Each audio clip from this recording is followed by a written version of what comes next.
Olá, boa noite. Estamos começando mais uma aula da Universidade Aberta Leonel Brizola. Hoje nós vamos começar com um tema muito importante, que é o tema planejamento estratégico. Nós formulamos a disciplina de ação política aplicada, que vai conter essas duas aulas, essas duas disciplinas. Planejamento estratégico, que é essa e mais duas aulas, e teremos também o curso Elaboração de Projetos, que também serão em 3 aulas. Hoje, nós vamos começar a ver uma parte de organização que é essencial para todo tipo de organização. O intuito dessas aulas é justamente capacitar a você, militante, a você, companheiro do nosso partido, ou pessoa que esteja interessada nesses cursos, capacitá-lo a organização política partidária, organização de entidades e principalmente na parte de captação de recursos. Hoje nós sabemos que falta projetos, falta gente capacitada tecnicamente nas prefeituras, nas pequenas prefeituras, nas médias prefeituras, às vezes até nas grandes prefeituras que tenham essa condição de elaborar um projeto. Mas não só a elaboração de projetos, precisa de uma organização geral, um próprio planejamento para poder gerir hoje a coisa pública, que é muito importante. Então, tanto para prefeituras quanto para entidades, isso é um tema extremamente importante.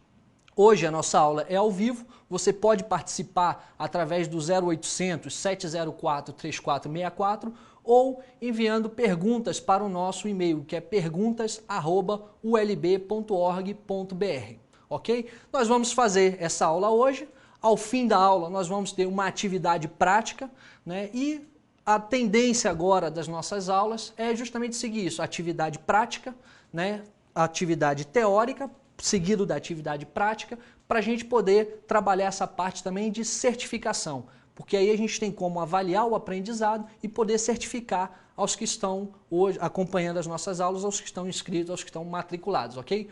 O tutor na sala de aula, ele pode pegar a presença dos nossos alunos, dos nossos companheiros hoje que estão assistindo essa aula e depois remeter essa presença para a gente para efeito de certificação. Assim, também o tutor vai fazer com a parte de avaliação. Vai fazer uma avaliação que nós vamos passar e depois ele vai nos remeter essa avaliação. Ok, pessoal?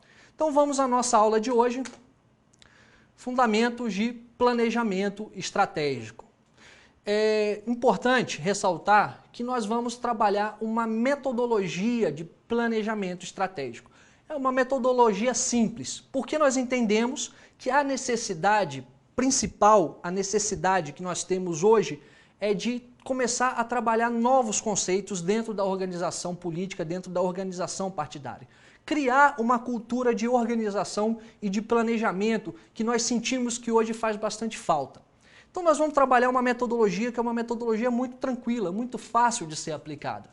E aí, no decorrer do tempo, nós vamos voltar a trabalhar planejamento estratégico, mas com a metodologia já mais elaborada, que vai suprir a necessidade num segundo momento que for existir a partir do momento em que se cria essa cultura de planejamento estratégico, ok? Fundamentos de planejamento estratégico. Nós temos a frase do filósofo grego Sêneca: quando se navega sem destino, nenhum vento é favorável. Interessante essa epígrafe, porque ela expressa uma realidade.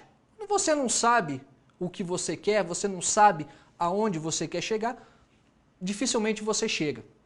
Então uma organização, um partido, uma entidade, uma ONG, que não sabe aonde quer chegar, ela não vai ter um propósito específico. Fica só no discurso, não efetiva a sua prática. Então, com uma ferramenta de planejamento estratégico, ajuda, facilita a elaborar um caminho, a elaborar um rumo, ok? Nós temos aqui, o que é planejar? Planejar é decidir antecipadamente o que deve ser feito, com base em análise da realidade objetiva. Veja bem, decidir antecipadamente. Planejar não significa querer prever o futuro. O futuro, como eu vejo, como muitas outras pessoas veem, o futuro é incerto. Planejar não é você ter uma bola de cristal, né, e tentar ver o que vai acontecer no futuro. Não, planejar é decidir antecipadamente o que vai ser feito, com base em análise.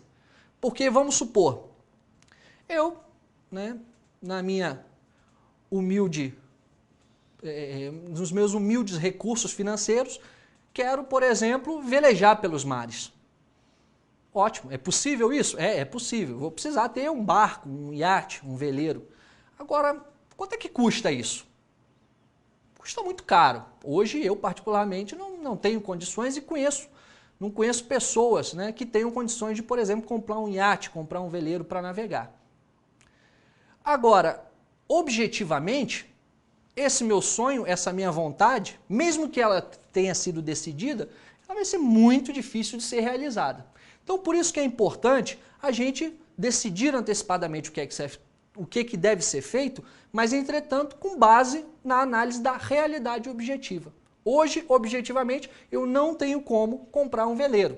É possível seguir adiante com esse sonho? Não. Mesmo que eu decida antecipadamente, é muito pouco provável. Claro, né, se eu tiver um determinado esforço, contar com a sorte de ganhar numa loteria, sei lá, uma outra coisa. Mas, objetivamente, essa não é a finalidade. Então, planejar é você decidir antecipadamente com base em análise da realidade objetiva. Realidade objetiva. Ou seja, não adianta a gente ficar imaginando coisas que não são concretas, que não são objetivas, que não são realizáveis. Entenderam? Por que planejar? Por que planejar? Agir proativamente. Ou seja, eu deixo de reagir. Por exemplo, fazemos parte de um partido político e, necessariamente, a gente não planeja, a gente não se antecipa às coisas. O que acontece? A gente vai estar sempre andando a reboque, a gente vai estar sempre tomado pela surpresa, vai estar sempre reagindo aos fatos e não procurando conduzir os fatos. Então, já, por exemplo, avaliando dentro de uma estratégia política, isso acaba sendo muito mais complicado. A gente vai estar sempre a reboque dos outros. Não vamos estar objetivamente decidindo as coisas. Nós vamos estar indo ao sabor dos ventos. E aí a chance de prosperar, né, nessa situação, nessa circunstância, é muito menor. Outro motivo sobre por que planejar. Estar sempre à frente. É claro, quando você planeja, você decidiu antecipadamente o que deve ser feito. Então você vai estar à frente, você vai estar antecipando tendências, você vai estar realizando coisas inovadoras. E aí isso é importante. Por quê? Porque os demais é que vão lhe acompanhar. Não você vai ficar, né, seguindo a reboque. Ao contrário, estar sempre à frente. Ok? Outro ponto importante. Trabalhar de forma racionalizada. Trabalhar menos e oferir melhores resultados. Ou seja, quando você trabalha de forma desorganizada, sem planejamento, você acaba de repente fazendo uma tarefa 2 ou 3 vezes, ou às vezes tendo que fazer uma tarefa de forma que ela vai dar um resultado equivocado e você tenha que fazer novamente. Então você economiza trabalho, você economiza esforços. E geralmente, né, em entidades, em organizações partidárias, o que mais falta é justamente pessoas que estejam dispostas a colaborar, dispostas a fazer um trabalho efetivo. Então essas pessoas elas têm que ser aproveitadas da melhor forma possível. Então quando você planeja, você pode designar funções, você pode dar tarefa para as pessoas para que elas possam realizar. Até porque, em grande parte, o trabalho feito em partidos políticos e entidades é sempre um trabalho voluntário. Então, quando você planeja, você delega funções, você delega trabalho, que é um trabalho que vai ser melhor aproveitado. Você trabalha menos e com mais eficiência. Próximo ponto aqui. Economizar recursos. Óbvio, quando você trabalha com um recurso, né, já planejado antecipadamente, você consegue, por exemplo, se for para comprar, né, alguma coisa, algum valor material, né, você vai gastar menos, você consegue planejar. Se você precisa, por exemplo, fazer um deslocamento com um avião, né, então se você compra a passagem com antecedência, ela vai custar muito mais barato que você deixar para comprar em cima da hora, ok? Outra coisa, fortalecer a autodisciplina. Isso é muito importante. O que acontece? Muitas vezes as pessoas elas confundem, né, obediência com disciplina. Se você trabalha o planejamento, as pessoas já sabem o que tem que ser feito, já sabem as suas funções, já sabem as suas tarefas, o que ela vai começar a desenvolver? A autodisciplina. Ela não vai precisar ser submissa, ela não vai precisar se delegar a ninguém, ela já sabe o que tem que ser feito. Então, isso desenvolve, ajuda a desenvolver a autodisciplina, que é muito importante, que é fundamental em todas as tarefas que a gente realize hoje em dia, seja num partido político, seja numa entidade, seja numa empresa privada e outras coisas que você necessite no seu dia a dia. Conquistar autonomia e flexibilidade. Isso é importante, porque a partir do momento que você planeja, você tem autonomia, ou seja, você não está mais indo a reboque dos outros. E o que acontece? Autonomia e flexibilidade. Você tem flexibilidade, às vezes, para tomar uma decisão ou deixar de fazer alguma coisa. Então, às vezes, a conjuntura é favorável, você pode tomar certas decisões e avançar mais do que você avançou até então. Ou, às vezes, você consegue antever, você tem maior flexibilidade. Você não, agora é o momento de recuar. Então, é importante a gente trabalhar o planejamento dentro desse aspecto também, ok? Vamos no próximo ponto. Atingir resultados com maior facilidade. Atingir resultados com maior facilidade. O que acontece? O trabalho é poupado quando se planeja e o que acontece? Você poupando esse trabalho, é mais fácil você atingir os objetivos. Por quê? Porque está organizado. Você antecipa as coisas. Você decide com anterioridade. Então, você participa das coisas com mais facilidade e você tem condições de melhor atingir resultados. Atinge os resultados com maior facilidade. Ok? Melhor controlar as ações e resultados. Ou seja, você trabalha, né, com um planejamento, você tem controle das atividades. Você tendo controle das atividades, você tem controle das ações.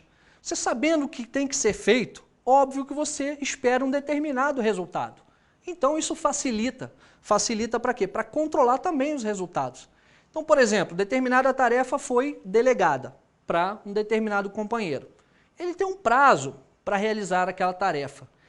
Então, você tem como controlar, né? Eu falo controle de uma forma muito natural, porque é necessário que a gente tenha controle, eu não falo de uma forma autoritária, de uma forma ditatorial, mas eu digo de um controle que você delega uma tarefa a um companheiro, você sabe se ele está cumprindo, se ele está em condições de cumprir, se as condições objetivas são oportunas para que ele cumpra aquela determinada tarefa, ou se é necessário delegar aquela tarefa numa outra oportunidade ou para uma outra pessoa, porque às vezes não há condições objetivas. Então você facilita o controle, você tem um planejamento, né, que aí é um ponto positivo para você poder controlar as ações, controlar os resultados, que é muito importante, ok?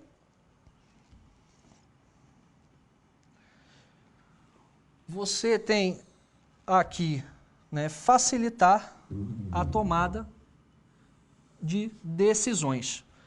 Ou seja, você tem controle sobre as coisas, você tem um planejamento feito. Então, para você tomar decisões, porque o que acontece? A conjuntura, né, em todos os locais, todos os ambientes, elas mudam. Então, está às vezes esperando, né, que determinadas coisas aconteçam, né, e essas coisas não acontecem. Então, o que acontece? Você tem que tomar outra decisão. Então, se você tem um controle da decisão, se você tem um planejamento, que é um planejamento adequado, feito com base na realidade, nas condições objetivas, na hora de você tomar uma decisão, uma determinada decisão, vai facilitar e muito, ok? Vamos adiante. Ok, aprendendo a usar a lousa digital aqui. Quero dar um exemplo aqui de uma viagem de carro. O que é necessário antes de uma viagem de carro até Brasília? Poucas pessoas conhecem, né, a nossa capital federal, Brasília, o centro das decisões, o centro do poder. Você imagina aí, aonde você está nos assistindo, que você necessita ir até Brasília, né? E você mora aí mais de 500 quilômetros de Brasília. Olha, não é aconselhável, poucas pessoas fazem isso, de entrar no carro e se largar para Brasília, né, fazer uma viagem de carro sem planejar, não é verdade?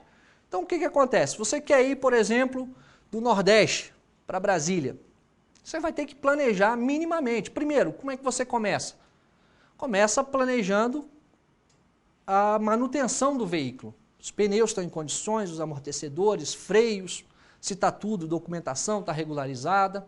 Né? Depois o que você necessita? Necessita ter um mapa, um guia, saber quais são as estradas que você vai percorrer, saber se as condições dessa estrada estão adequadas para tráfego, ou se às vezes é melhor você fazer um desvio para uma outra estrada que está em melhores condições. Antes disso, antes de começar a viagem, você vai para um determinado lugar. Está frio ou está calor lá? O que você tem que fazer? Você tem que fazer a mala, você tem que preparar suas roupas e assim sucessivamente. Esse exemplo nos dá a dimensão da necessidade de planejar. O ser humano, por natureza, ele planeja com anterioridade. Ele planeja a sua vida, ele planeja, né, sua carreira profissional, ele planeja uma família, né? Nem sempre assim, claro, mas no geral nós planejamos. Quem, por exemplo, nunca planejou, né, minimamente? Até quando a loteria está acumulada, a Mega Sena está acumulada em milhões, a gente acaba, né, fazendo a nossa fezinha ali, faz uma aposta e o que acontece? A gente planeja, olha, se eu ganhar esse prêmio todo, o que eu vou fazer? Eu vou comprar um carro, vou fazer uma viagem pelo mundo, vou dar dinheiro para a família, vou comprar um apartamento aqui, a gente planeja. Então, planejar é uma atividade inerente do ser humano. Então é importante planejar, né, justamente por isso. Você tem uma série de fatores que facilitam o seu cotidiano, facilitam o seu trabalho e é natural do ser humano. Basta a gente ter uma organização mínima para poder planejar. Ok? Vamos adiante. Falar para vocês sobre a metodologia de planejamento estratégico. Planejamento estratégico é interessante porque a gente está falando de plano e de estratégia. Planejar e fazer estratégias, realizar estratégias. Então, o plano é aquilo que você coloca no papel. Estratégia são as medidas, as ações que você vai tomar de forma racional, analisando os fatores. A estratégia, ela é uma coisa extremamente importante. Ela advém principalmente das questões militares, dos combates, das guerras, né? E é importantíssimo, porque o que vale numa batalha, o que vale numa guerra é a melhor estratégia. Vocês querem um exemplo? Um exemplo muito claro sobre a necessidade da estratégia? Você imagina hoje, né, os Estados Unidos, todo o poderio bélico que eles têm, aliás, é um poderio bélico, né, que já mantém há muitos e muitos anos. Tem lá equipamentos, soldados, né, frotas e mais frotas da marinha naval deles, tem aviões, tem satélites espiões, tem uma série de equipamentos voltados para a guerra, para a destruição. E, comparativamente, você pega um país lá da Ásia, né, aquele pessoal, né, pobre, Vietnã, como aconteceu na década de 70, você imagina uma potência como os Estados Unidos se jogando contra um paizinho pequeno, dividido, com poucos recursos, pouquíssimos recursos, de enorme pobreza. Inclusive até os próprios irmãos vietnamitas, magricelos, sem aquela estrutura física, né, que tem os americanos, por exemplo, que são mais taludos, são mais parrudos. Você imagina o que daria uma guerra, né? Um poderio enorme daquele, dos Estados Unidos, se jogando contra um país fraco, né, dividido, inclusive um processo de guerra civil. Você imagina, né, quem é que vai ganhar? E você fala, é óbvio, os americanos. A gente está acostumado a ver eles nos filmes, né? Um soldado deles com uma metralhadora em cada mão, mata centenas e tal. E, na verdade, objetivamente, o que aconteceu? Aconteceu ao contrário. Os Estados Unidos perderam a guerra para um país muito fraco. Fraco do ponto de vista bélico, do ponto de vista de recursos financeiros, de recursos materiais. Mas o que fez com que o Vietnã ganhasse a guerra? A estratégia. A estratégia foi fundamental. O responsável, né, pela estratégia, General Giap, na verdade era um professor de história que conhecia de cor as 100 maiores batalhas da humanidade. E, analisando objetivamente o que ele tinha, a realidade que ele tinha, ele formulou diversas táticas e uma estratégia que fez com que os Estados Unidos ganhassem, fez com que os Estados Unidos se submetessem na guerra, que eles perdessem a guerra. Primeiro, eles faziam guerra de guerrilha.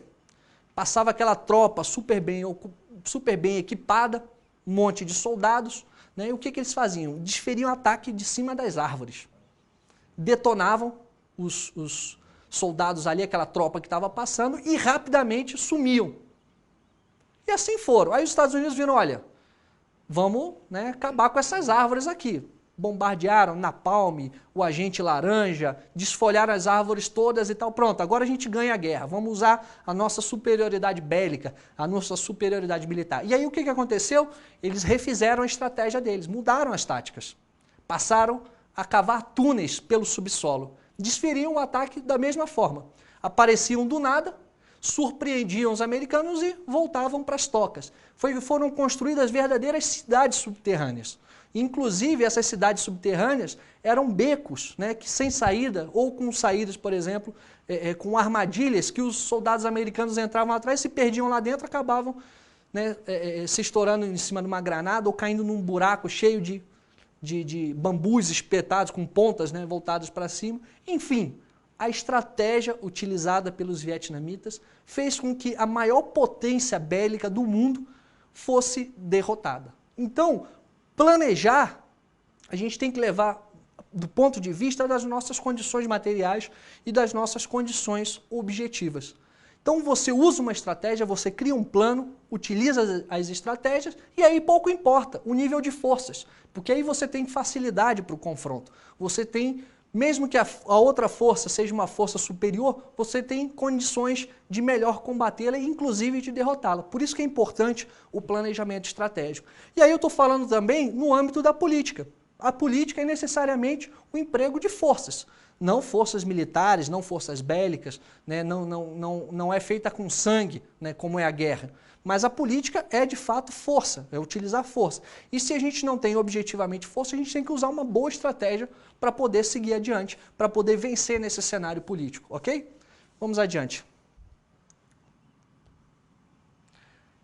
Primeira coisa para um planejamento estratégico é a análise de ambiente. Primeira coisa, a gente tem que avaliar o nosso ambiente interno. O que é o nosso ambiente interno? Conjunto de interações dos atores que influencia diretamente a organização. Conjunto de interações dos atores que influencia diretamente a organização. Então, primeira coisa, a gente tem que olhar para os nossos recursos. Temos que ver o que nós temos. Olhar o que são esses atores. Pessoas, recursos disponíveis, regras existentes, cultura organizacional e entre outras coisas que fazem parte da organização. Ou seja, a gente olha para dentro da nossa organização. Quais são as coisas que nós temos aqui dentro? O que de melhor nós temos? Quais são os atores? Quais são os recursos materiais que nós temos? Quais são as pessoas envolvidas? Okay? É a primeira parte que se faz no planejamento estratégico, é a análise das forças internas, ok? Análise do ambiente interno. Para quê? Para você avaliar as forças e as limitações. Os pontos fortes e os pontos fracos. Preste bem atenção nisso aqui. Pontos fortes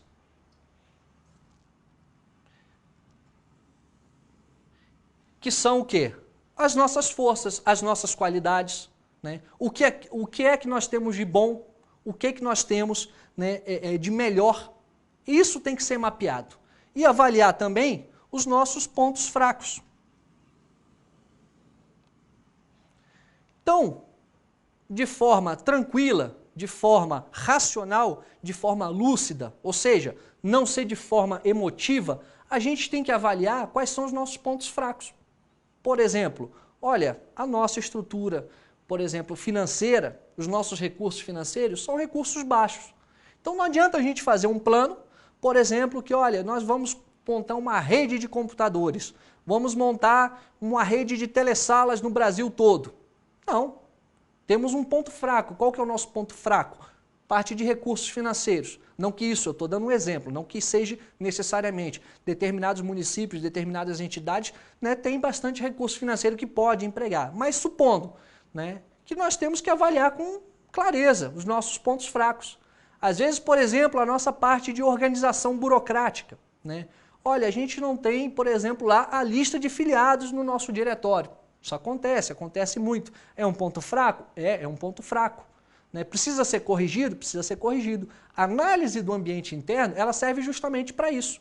Saber quais são os nossos pontos fortes, para quê? Para fortalecê-los ainda mais, e saber quais são os nossos pontos fracos para reforçá-los, para que eles não sejam mais pontos fracos, para que não sejam nossos calcanhares de Aquiles, por exemplo. Então, a análise do ambiente interno é o primeiro passo que você dá para você fazer um planejamento organizacional, ok? Vamos adiante.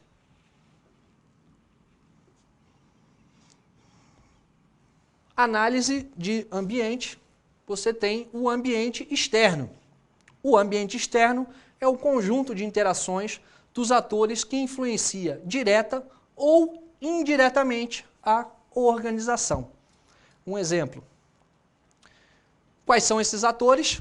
Né? São pessoas, são organizações, são fatos que se correlacionam por meio externo. Fatos que se correlacionam por meio externo, ou seja, não fazem parte da nossa organização. Um exemplo. Pensa um pouco sobre a crise internacional, ok? Crise internacional. O que ela acaba, é um problema que está acontecendo no exterior. Foi um problema gerado aqui dentro? Não, não foi um problema gerado aqui dentro. Mas, enfim, aconteceu externamente. É contra a nossa vontade? É contra a nossa vontade. A gente tem poder de decidir sobre isso? Não, nós não temos poder de decidir sobre isso. O que acontece? Diminui a arrecadação de impostos. Diminuiu a arrecadação de impostos, o que acontece? Vai reduzir o fundo de participação dos municípios, por exemplo. Reduz o fundo de participação dos municípios. Aí o que acontece? Aquele candidato a prefeito, era um cara lá, por exemplo, da oposição, e estava trabalhando lá, né, sua campanha, fazendo milhares e milhares e milhares de críticas. Né? Aí ganhou o governo, entra agora, tomou posse agora no mês de janeiro e efetivamente tem um monte de coisas para fazer, porque ele só criticava, né? Não que seja ruim criticar, mas criticava sempre, né? Colocou um plano de governo lá falando que ia realizar um monte de coisas, mas veio esse problema, diminuiu o fundo de participação do município, ou seja, tem menos dinheiro em caixa. O que acontece? Vai fortalecer a oposição dele. Fortalece, sim, a oposição dele. E, se for o contrário, aliás, da mesma forma, enfraquece a situação. Quem está no governo era oposição, foi para o governo, os recursos diminuíram. O que aconteceu? Enfraquece a sua posição. Ou seja, você está aí na situação agora, está no governo, você vai ter mais dificuldade de trabalhar. E aí a oposição aproveita e se vale disso, necessariamente, ok? Então, o ambiente externo precisa ser avaliado. É importante, né, que a gente tenha os fatores externos que possam vir a atingir de forma direta ou de forma indireta. Às vezes, por exemplo, uma conjuntura política do município. Né? O município era apoiado por um determinado parlamentar, vamos supor, e esse parlamentar conseguia, através de emenda orçamentária, levar recursos para aquele município. E aí, levando recursos para esse município, né, ele tinha condições lá, o prefeito, de fazer alguma coisa e tal. Então, objetivamente, né, por exemplo, a oposição ganhou, pode ser que aquele deputado não queira mais apoiar, não queira mais apresentar emendas ao orçamento e não se leve mais recursos para o município. Então, fazendo análise externa, você vê que, de forma direta, a gente pode ser prejudicado, ok? Então, a análise externa, análise do ambiente externo, você trabalha da seguinte forma, através da avaliação das ameaças e das oportunidades. Por exemplo, todos falam sobre crise. Momento de crise, né, é um momento preocupante, né? E muita gente também, esse otimismo, nosso otimismo do brasileiro, acaba, né, fazendo com que a gente tenha, né, mais otimismo, faz com que a gente tenha mais, né, melhor ver as coisas, né? A nossa tendência é sempre de avaliar as coisas de forma positiva. Então, na crise, a gente sempre procura criar, né, abrir outras oportunidades, a gente acaba produzindo novas coisas. Então, por exemplo, análise do ambiente externo, também a gente avalia as ameaças, são ameaças potenciais, de forma direta ou indireta, ou de forma quais são as oportunidades. Voltando ao exemplo da crise internacional, da redução do fundo de participação dos municípios, você é da oposição, você avalia isso com antecedência, você já pode estruturar, por exemplo, perdeu a eleição, né, agora, no último ano, né, você vai para a oposição. Então você avalia, né, olha, vem essa crise aí, se você avaliou com antecedência, é um fator que pode indiretamente nos atingir, já é uma oportunidade, por exemplo, de você fazer uma oposição sistemática, de fazer uma oposição correta. Então, o planejamento estratégico ele é importante devido a esse aspecto. Você faz a análise do ambiente, o ambiente interno e o ambiente externo. Você avalia os pontos fortes e avalia os pontos fracos. Tá? Você vê as ameaças e você vê as oportunidades. Coloca tudo isso, né? Elenca isso direitinho, coloca num papel, né? E começa a discutir, ok? Vamos seguir aqui. Aqui, vamos lá que a gente vai começar a propor um exercício. Então, primeira coisa, para a gente exercitar isso que a gente aprendeu. É importante que vocês tenham anotado isso. Análise de ambiente, ok? Ambiente externo e ambiente interno. No ambiente interno, o que a gente avalia? Os pontos fortes e os pontos fracos. No ambiente externo, a gente avalia as ameaças e as oportunidades, ok? Então a gente vai começar a trabalhar, como eu disse, de forma objetiva. Então a gente vai trabalhar os pontos fortes, os pontos fracos, vamos trabalhar as oportunidades e vamos trabalhar as ameaças. Ou seja, fazer uma análise do ambiente interno e ambiente externo, ok? Então, primeira coisa, escolha uma organização para isso. Isso é tarefa, para a gente colocar em prática aquilo que a gente está aprendendo. Escolha uma organização. Pode ser o partido, pode ser uma entidade, pode ser a prefeitura, que porventura você seja funcionário, tá? Pode ser uma entidade que você mesmo crie, né? Você vai lá e estabelece, né, o que seria uma entidade que você gostaria de criar, por exemplo, e você vai escolher uma organização. Para quê? Para começar a fazer o planejamento estratégico dessa organização, ok? Então, a primeira coisa, você vai fazer a análise interna e a análise externa. Você vai trabalhar esses dois pontos, análise interna e análise externa, destacando pontos fortes, pontos fracos, ameaças e oportunidades, ok? Você vai fazer isso num grupo de até 5 pessoas. Você trabalha, você junta o pessoal que está aí hoje na telesala, né? Um grupo de até 5 pessoas, não precisa ser de 5 pessoas, pode ser de 2, pode ser de 3. Se tiver 6 pessoas, faz 2 grupos de 3 pessoas. Tá? Se tiver 4, né, pode fazer 2 grupos de 2 ou pode fazer um grupo de 4 pessoas só. Né? E começar a trabalhar. Escolhe a organização, que você quer começar a fazer esse planejamento estratégico, né? E avalia, faz análise de ambiente. Ambiente externo, ambiente interno.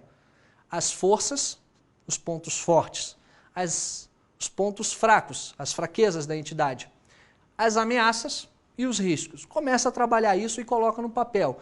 Máximo, né, de 2 laudas, padrão ABNT. Então você faz isso de forma distinta. Análise de ambiente externo, análise de ambiente interno e você elenca, né, os pontos fortes, os pontos fracos, né, os riscos, né, ou seja, as ameaças e as oportunidades. Coloca tudo isso elencado e guarda aí junto com o tutor, né? Entrega isso para o tutor, pode ser feito hoje, imediatamente após a aula, ou pode ser num outro dia que vocês marquem para realizar. É importante que seja feita uma discussão, que seja feito um debate, porque a base do planejamento é justamente esse, é o debate.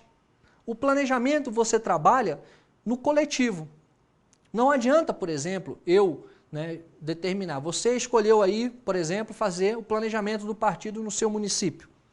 Não adianta eu chegar, a partir do meu ponto de vista, fazer um planejamento estratégico e entregar, pode ser um planejamento estratégico lindo, maravilhoso, cheio de coisas interessantes e tal, mas ele não contempla a realidade objetiva. Passo esse planejamento para vocês realizarem. Vai à frente isso? De certo que não. O importante do planejamento estratégico é justamente isso. Planeja quem vai realizar, planeja quem vai executar, ok? Então, pessoal, qualquer dúvida, nós temos aí aberto o e-mail perguntas@ulb.org.br e nós temos também outros canais no qual você queira levantar a sua dúvida. Então, durante a semana, nós vamos ter um novo encontro aqui no dia 27, para continuar a segunda parte, vamos ter a segunda e a terceira parte do planejamento estratégico, vamos esmiuçar um pouco mais essa metodologia, e efetivamente vamos também apresentar algumas ferramentas que são necessárias, aliás, não que sejam necessárias, mas que facilitam e muito a atividade de planejar. Planejar é extremamente importante, planejar é inerente do ser humano, planejar é fácil, planejar requer você parar um pouco e pensar, estabelecer as estratégias, fazer uma análise de ambiente. E isso é o cotidiano da política. E a política, como todos sabem, qualquer entidade, qualquer organização, ela tem sua correlação direta com a política. Ok, pessoal? Então é isso, quero deixar um abraço para vocês e marcar um novo encontro, a segunda aula sobre planejamento estratégico para o próximo dia 27. Um abraço.